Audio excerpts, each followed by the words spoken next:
சீமான் மீது மிகப்பெரிய ஒரு நம்பிக்கை வச்சிருந்தான். அவருடைய பேச்சில் மிகப்பெரிய அவர் மேலே ஒரு மரியாதை வந்துச்சு. என்னைக்கு தமிழக வெற்றி கழகம் முதல் மாநாடு விக்கிரவாண்டி மாநாடு முடிஞ்சு அவருடைய ஸ்பீச் கேட்டோன்னா அன்றைக்கே அவர் மீது இருந்த மரியாதையும் அன்பும் என்கிட்ட இல்லை. எல்லாம் அவர் வெட்டி போயிடுச்சு. இன்றைக்கி முழு நம்பிக்கையும் தளபதி மேலே தான் இருக்குது.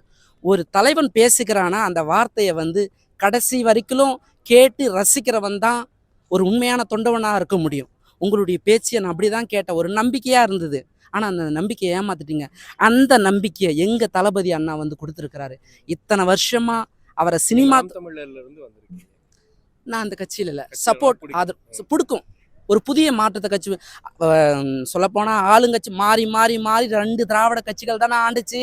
ஒரு புது அரசியல் வந்துடாத தமிழகத்துக்கு ஒரு புதிய மாற்றத்தை ஏற்படுத்திட மாட்டாங்களா?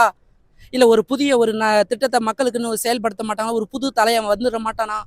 ஊழல் இல்லாத அரசியலை உருவாக்க யாராவது வந்துட மாட்டாங்களான்னு ஒரு எதிர்பார்த்துருந்த ஒரு மாற்று சக்தியாக உங்களை நாங்கள் எதிர்பார்த்தோம். ஆனால் இன்னைக்கு நீங்கள் ஒரு நல்ல மனுஷன் மேலே ஏன் இப்படி வன்மத்தை கக்குறீங்க? உங்களுக்கு தளபதி என்ன செஞ்சார்? தளபதி மேலே ஏன் இவ்வளோ கோபம்? நாங்கள் அணில் குஞ்சாவே இருந்துட்டு போகிறோம். அணில் குஞ்சு பார்க்குறதுக்கு அழகு. ஆனால் என் வாயில் சொல்லக்கூடாது. அது வேறு மாரி குஞ்சுங்களா? நீங்கள் அணிலுக்கிட்ட நீங்கள் எதை வேணாலும் பார்த்துருக்கலாம். அழகான முடி இருக்குது, அழகான வால் இருக்குது, அழகான தலை இருக்குது, கண் இருக்குது.